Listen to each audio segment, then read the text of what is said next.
আমাদের দিকে দৌড়ে আসলো মহিলাটা। মহিলাকে বললাম, চাচি আমার বোর ব্যথা উঠেছে, কিছু একটা করেন। সে আমাকে বলে, আচ্ছা আমি দেখতেছি, তুমি একটু আড়ালে যাও। আমিও কথা মতো একটু দূরে পিছনে দাঁড়িয়ে রইলাম। সব কেমন ঘোরের মতো লাগছিল। একসময় স্ত্রীর প্রসব চিৎকার শুনতে লাগলাম। মিনিট 10 পরে বাচ্চার কান্না শুনলাম। পরক্ষণে সব শান্ত হয়ে গেল। কোনো শব্দ না পেয়ে পিছনে ঘুরে যা দেখার জন্য কখনো প্রস্তুত ছিলাম না তাই দেখলাম। ঘাড় মটকানো অবস্থায় পড়ে আছে আমার স্ত্রী। তার কিছু দূরে আমার মাথাহীন নবজাত সন্তানের নিথর দেহটা পড়ে আছে। হঠাৎ ভয়ঙ্কর এক হাসি শুনলাম গাছের উপর থেকে। উপরে তাকিয়ে দেখলাম ওই বৃদ্ধ মহিলার মতো দেখতে কি যেন একটা গাছে পা ঝুলিয়ে বসে আছে। কি ভয়ঙ্কর চেহারা, চোখে আগুন জ্বলছে যেন। আমি এই দৃশ্য সহ্য করতে না পেরে জ্ঞান হারাই। সকালে জ্ঞান ফেরার পর আমার স্ত্রী সন্তানের দেহটা আমি খুঁজে পাইনি আর। এটা ছিল প্রথম ঘটনা। দ্বিতীয় ঘটনাটা বলি। দ্বিতীয় ঘটনাটা আমার নানার। আমি আমার মায়ের মুখে শুনেছি। আমার নানার বাড়ির পিছনে বিশাল এক বাঁশঝাড়ের জংলা ছিল। সেখানে কিছু বদজিন ছিল। জংলার ভিতরে একটা ছোট্ট পুকুরও ছিল।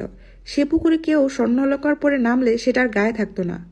কেউ ডুব দিয়ে খুঁজতে চাইলে এক ধরনের শিকলে সে পেঁচিয়ে ফেলতো। এসব নানা ঘটনার জন্য কেউ আর পুকুরে নামতো না।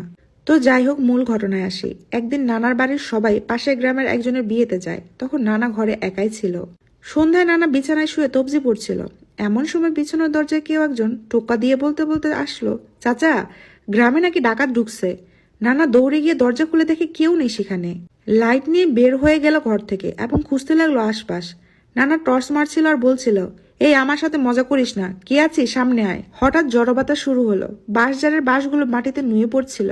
বাসে বাসে বাড়ি লেগে বিকট শব্দ হতে লাগলো। নানা খেয়াল করলো কিছুটা দূরে লম্বা কালো কাপড় পরা একজন দাঁড়িয়ে আছে। দেখতে জিনের মতোই লাগছে। আস্তে আস্তে তারা সংখ্যায় বাড়তে লাগলো এবং সামনে এগুতে লাগলো।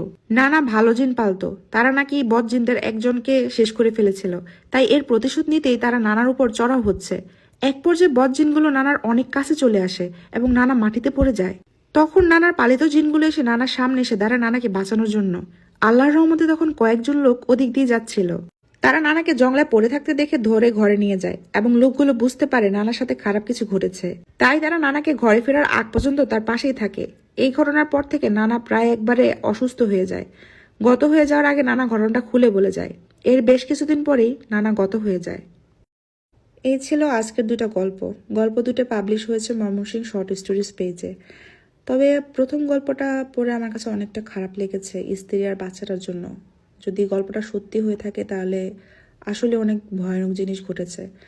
আমি এরকম একটা গল্প শুনেছিলাম, গল্প বলবো না, একজনের জীবন কাহিনী শুনেছিলাম যে প্রেগনেন্ট থাকা অবস্থায় নাকি জিনে আসর করেছিল এবং বাচ্চাটাকে শেষ করার অনেক চেষ্টা চালিয়েছিল।